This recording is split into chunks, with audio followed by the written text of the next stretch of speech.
현재 미디어워치 대표 큰 박수로 환영해 주시기 바랍니다.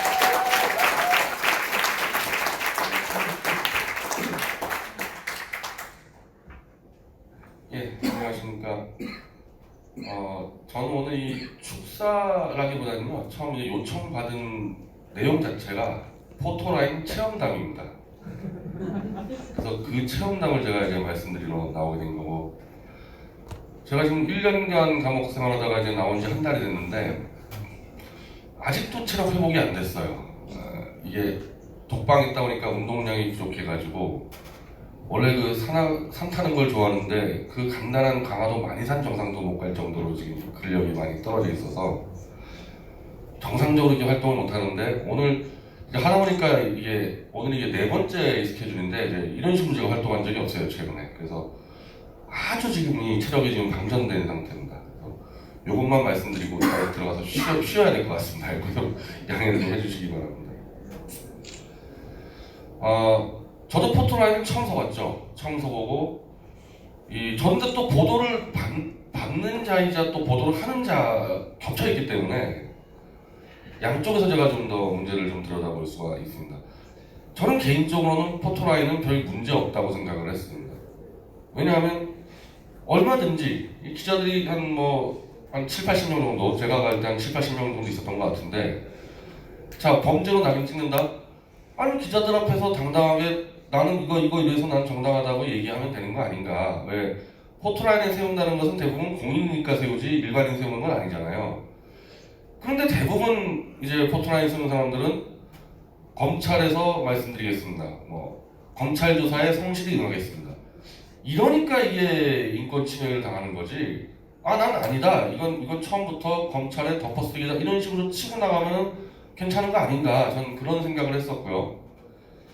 특히 이제 저 같은 경우는 태블릿 조작을 그렇게 많이 이제 외치는데 어느 언론사도 그거를 반영을 안 해줬기 때문에 잘됐다. 이번에 한 7, 80개 언론사 앞에서 내가 확실하게 이게 왜 문제인지를 밝힐 마지막 기회다. 처음이자 마지막 기회다. 그래서 포토라인만 기다리고 있었던 거예요. 여기서 승부 걸겠다 해서 미리 장문에 제 성명서를 준비를 했고, 그래서 미리 전 기자들한테 배포를 했습니다. 장문에. 검찰이 그리고 먼저 검찰이 구속영장을 칠 때 먼저 기자들에게 보도자료를 돌리지 않습니까? 다 거짓말이에요. 제가 볼 때 검찰의 구속영장 관련 보도자료가 다 거짓말이었습니다. 그래서 그거를 반박하는 성명서를 미리 돌리고 포토라인 가서 기자들에게 상세하게 설명하겠다는 이제 계획을 갖고 있었던 거죠. 자, 원래 이 구속영장이 나오면요, 저도 그건 몰랐었는데 저는 이거 바로 그냥 이 법원으로 가는 줄 알았더니 검찰로 갑니다. 검찰로 가서 저를 구속영장을 청구한 그 검사실로 가요. 이건 제가 몰랐거든요. 안 그래도 영장 치는 놈 그 꼴도 보시는데 왜 그놈 방으로 가야 되나 이런 생각을 했는데, 일단 그 변호사 서정욱 변호사랑 이제 그 검사 방에 갔는데 그냥 좀 화기애애했어요. 그 방에서. 그냥 왜냐면 이미 영장 쳤는데 죽이니 살리니 그럴 관계가 아니니까. 그때 그 검사도 이게 당신에게 원수져서 그런 것도 아니고 난 검사 입장에서 어쩔 수가 없다 그래서 나도 시민운동자 언론의 입장에서 나도 최선을 다한 거니까 서로 감정 갖지 말고 정당하게 팩트와 법으로 승부하자. 그렇게 악수하고 조사관하고도 다 악수하고 그럴 때 이제 문제가 이제 그 수갑 채용 여부잖아요. 이제 수갑을. 그러니까 이제 거기서 수갑을 채우는 거거든요. 검사실에 들어갔을 때. 근데 처음부터 서정욱 변호사가 이 수갑 안 채워도 되지 않냐, 무슨 도주 우려가 있냐. 그래서 워낙 그냥 검사하고 화기애애가 있었기 때문에 수갑 채우지 마. 그러니까 이제 저를 이제 법원까지 가이든지 견인인지 이제 법원까지 데리고 갈 이제 검찰 측 직원 2명이 붙는데 그냥 검사가 수갑 안 채운 걸로 간단하게 결정을 했습니다. 그러니까 세계 대부분 사실은 수갑을 찬 채로 포토라인에 서지를 않는 거예요. 왜냐하면 이미 검사실까지 간 사람이 뭘 도주를 하겠어요, 상식적으로. 도주하려면 그냥 일찌감치 나르지 검사실까지 들어갔는데 검사실까지 온 사람이 도주할 우려가 있다고 수갑 채우는 게 얼마나 우습냐는 겁니다. 그래서 대부분 수갑을 안 채우는데 그 기무사령관이죠. 이재수 사령관인가요? 도무지 이해가 안 돼요. 어떻게 수갑을 채웠는지가. 다 마찬가지일 텐데 그분도 검사실 가가지고 뭐 멱살 잡았겠습니까 검사랑? 그냥 서로 그냥 직분에 충실한 거니까 서로 그냥 감정 갖지 말자 이런 대화했을 거 아니에요? 어떻게 수갑을 차게 됐고 그분은 분명히 거부를 했을 텐데 좀 납득이 안 되는 부분이 있습니다. 김경수는 찾지. 김경수 구속될 때요? 안 찾아. 김경수 안 찾아. 그 수갑은 다른 수갑. 이건 포토라인 들어갈 때 이게 수갑인 거고 구속된 상태에서 재판으로 나올 때 수갑은 또 다른 문제인데 그건 지금 포토라인하고 좀 다른 문제에서 제가 나중에 이제 설명드리든지 뭐 그냥 넘어가도록 하겠습니다. 그래서 저는 수갑을 안 차고 이제 법원으로 들어가면 법원 앞에서 이제 기자들이 한 7, 80명이 이제 쫙 있는 거죠. 쫙 있는 거에서 일단 성명서를 미리 돌렸으니까 제가 핵심 사안만 딱 두 가지만 미리 발제한 겁니다. 검찰이 얘기하는 구속의 근거에서 정호성 판결문이 내서 정호성이 이건 최순실이 있었다고 인정했다. 이게 거짓말이에요. 저도 참 깜짝 놀랐습니다. 아니 어쨌든 검찰이 구속을 목적으로 하는 뭐 기관이긴 하지만 국가 공적기관인데 어떻게 구속영장에 저런 거짓말을 갖다 쓰지? 정호성은 최순실이 태블릿 쓰는 거 본 적도 없다고 얘기했어요. 정확하게. 그 거짓말을 그냥 딱 갖다 적어놓고 그게 가장 핵심 사안으로 잡아놨으니까. 그리고 국가수가 최순실 걸로 인정했다? 이것도 거짓말이에요. 국가수는 정확하게 누구 건지 모르겠지만 여러 명이 쓴 것 같다가 국가수의 입장인데 국가수가 최순실 걸로 인정했다. 거짓말 두 개로 영장을 친 겁니다 이거. 그래서 제가 기자들한테서 두 개만 딱 설명을 하고 두 개 설명하고 이제 뭐든지 다 물어봐라고 얘기하는 순간에 이 검찰 직원 두 명이 팔 잡고 그냥 법원으로 끌고 들어갔는데 이미 그렇게 법원으로 들어가는 순간에 구속영장 실질심사는 비공개 재판이거든요. 저는 이제 발언권이 완전히 박탈당하게 된 거죠. 대한민국 검찰과 대한민국 법원이 아주 정확하고 공정하게 하는 기관이면 큰 상관이 없는데 이미 검찰 구속영장에 거짓말이 들어가 있고 나중에 알게 됐지만 제 구속영장을 발부한 판사는 우리법연구의 판사였단 말이에요. 끝장이 난 거예요. 제가 항변할 수 있는 권리는 그걸로 그냥 끝장이 난 겁니다. 실제로 제가 구속영장을 실질심사 받을 때 판사는 거의 전 JTBC 대변인 같다고 느껴졌고 제가 뭐라고만 얘기하면은 당신은 법원을 무시하는 거냐 이렇게 나와버렸기 때문에 이거는 정상적인 재판이 아니었어요. 이거 거의 김정은식 재판이었고 제가 그때 느낀 게 야 이거 원하는 사람에 대해서는 구속영장 실질심사 공개했으면 좋겠다. 설마 공개를 기자들까지 들어와 있는데 그렇게 하겠냐. 저는 이거 제도 변경 해야 된다고 봅니다. 그와 마찬가지로 똑같은데 이미 검찰이 포토라인에 세우는 유일한 그 근거가 국민의 알 권리 충족인데 아니 연예인도 아니고 사진을 찍어주는 게 국민의 알 권리 충족. 뭘 충족시켜줬죠? 무슨 알 권리를 충족시켰습니까? 나는 최소한 10분 동안 기자들이 어떤 질문에도 내가 답을 하겠다는 자세를 갖고 있는 사람이면은 사진까지 찍은 김에 그 10분 정도는 보장해 주는 게 알 권리 충족이지 단지 내 사진 찍어주는 게 알 권리 충족이다? 이거 지금 제가 오늘 나와서 말씀드리는 김에 우리가 이제 다음 주에 재판이 있어서 잠깐 잊어버렸었는데 이걸 제가 정리해가지고 문재인 청와대에다가 지금 청원을 넣으려고 그러거든요. 월요일날. 별거 아니에요. 어차피 지금 당신들 수많은 사람들 잡아들이고 있는데 잡아들이면서 포토라인 세우는데 그 중에 원하는 사람은 포토라인에 서서 10분 정도의 기자하고 질의응답을 보장해라. 그거 청원하려고 그러는 거예요. 월요일에 문재인에게. 왜 그게 안 될까?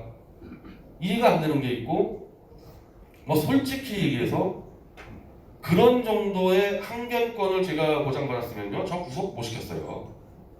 딱 10분만 기자들 앞에서 제가 떠들었으면요 질의응답했으면 도저히 그 논리적으로 구속 사유를 정당화할 수 없었거든요. 그래서 저는 부당한 구속을 막을 수 있는 방법이 지금까지는 대부분 포토라인 같은 경우를 인권 침해로만 얘기했지만 전 정반대로 생각한다는 겁니다. 이렇게 권력을 동원해서 부당하게 구속하는 것을 막을 수 있는 아주 효과적인 장치가 포토라인이라고 보는 거예요. 기자들의 질의응답만 보장해주면. 그래서 저는 그거를 지금 발전시킬 거고 아까 말씀드린 대로 구속영장 실질심사도 원하는 사람은 다 공개로 하자. 아니 비공개를 무슨 피의자의 인권을 보호하기 위해서 한다 그러는데 피의자 인권이 보호되는 게 아니라 그냥 문재인하고 가까운 판사들이 마음대로 구속영장 발부해버리는데.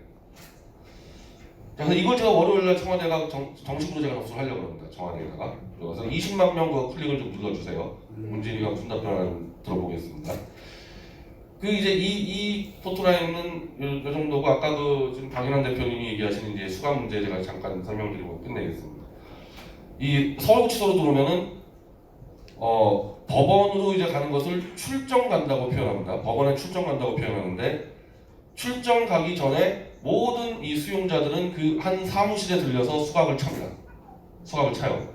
그리고 그 출정 사무소에는 수갑을 채우지 않는 예외 조항이 적혀 있는데 70대 노인과 여성, 장애인 등 노약자. 그러니까 서울구치소에서 수갑 예외 조항이라는 것은 쉽게 얘기하면은 물리적으로 교도관들을 두들겨 패서 도주할 수 없는 할아버지, 할머니, 여성, 장애인. 물리적인 문제예요. 그 조항 보면은.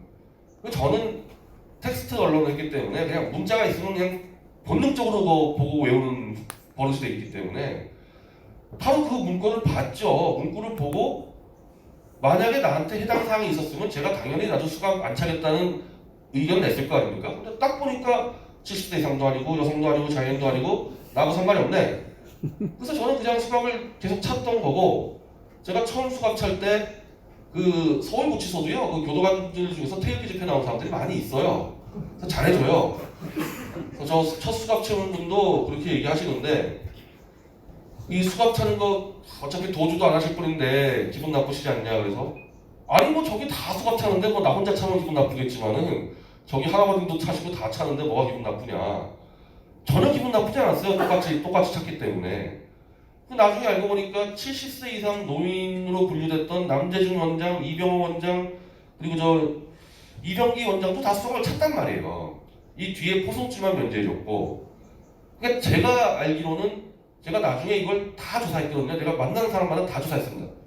수갑 안 찬 사람 없다 이겁니다. 그 김경수 빼고는 서울구치소에서 포송줄까지만 면제됐던 거예요. 그 수갑 차고 잘 나가고 있었는데 갑자기 저 대한민국당 이진아 당원이 저한테 이 사진을 넣어줬는데 김경수가 서류를 흔들면서 이 버스를 이게 뭐야 이게. 그래서 그때부터 이제 아까 이제 뭐 국정원 출신들이 30명 들어와 있으니까 서울구치소는 국정원 출신들부터 해가지고 뭐 드루킹까지 다 물어봤거든요.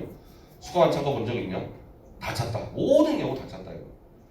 그래서 저도 안 차겠다. 이제 수갑 안 차겠다. 왜냐면 이 당시 서울구치소가 해명한 거는 도주의 우려가 현저히 없는 자에 한해서 수갑을 면제시킬 수 있었다.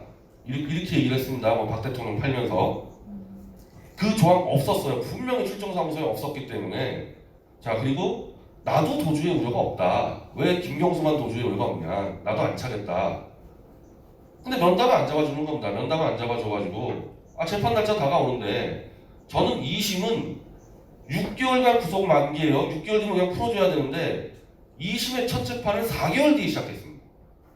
조작 증거들을 그냥 다 집어넣어버렸더니 재판을 안 하는 거예요. 아예 그냥 4개월 만에 첫 재판이에요. 제가 보석도 일찍 신청했는데 보석 심리도 안 해버리는 거예요. 그냥 그 4개월 만에 첫 재판 해가지고 난 보석으로 빨리 나와야 되는데 난 수갑 채우는데 안 나가겠다 해버렸으니까 그냥 안 나가버린 거예요. 그냥 그때 안 나가고 재판부에다 의견서를 냈죠. 왜냐하면 보석 심리가 있단 말이에요. 저도 그렇고 김경수도 그렇고 보석의 조건은 도주의 우려가 없어야 되고 증거인멸 우려가 없는 게 핵심인데 아니 김경수가 이미 수갑을 안 찼을 때 서울구치소에서 도주의 우려가 없기 때문에 수갑을 안 차였다고 이렇게 발표해버리니까 그 바로 뒤에 제가 수갑을 차고 나가버리면은 난 도주의 우려가 있는 놈이 돼버리는 거잖아요.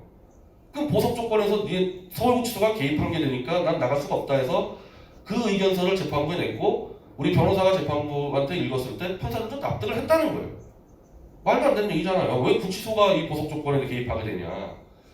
그래가지고 이제 막 기사가 나가 그러니까 이제 부랴부랴 구치소에서 저랑 면담을 이제 하자 그래서 제가 분명히 얘기했습니다. 야, 이 출정 사무소의 문구에 도주의 우려가 없는 자가 없지 않냐.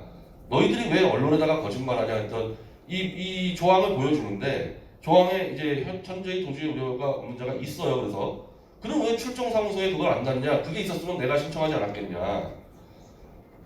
있다는 거예요 무조건. 출정사무소에도 그 문구가 있다. 그래서 그럼 가서 확인하자. 그다음에 뭐 열쇠를 잃어버렸대. 열쇠 못 열겠대요 문을. 그럼 뭐 제가 뭐 저도 수감자니까 돌아다니면서 취재를 못 하잖아요. 근데 나중에 이제 재판 갈 때 제가 그냥 바로 재판 갈 때 제일 먼저 확인을 딱 하니까 아까 말씀드린 대로 70세 이상의 노인과 여성 장애인은 있는데 도주의 우려가 없는 자를 스티커로 그냥 붙여놨더라고요. 스티커로.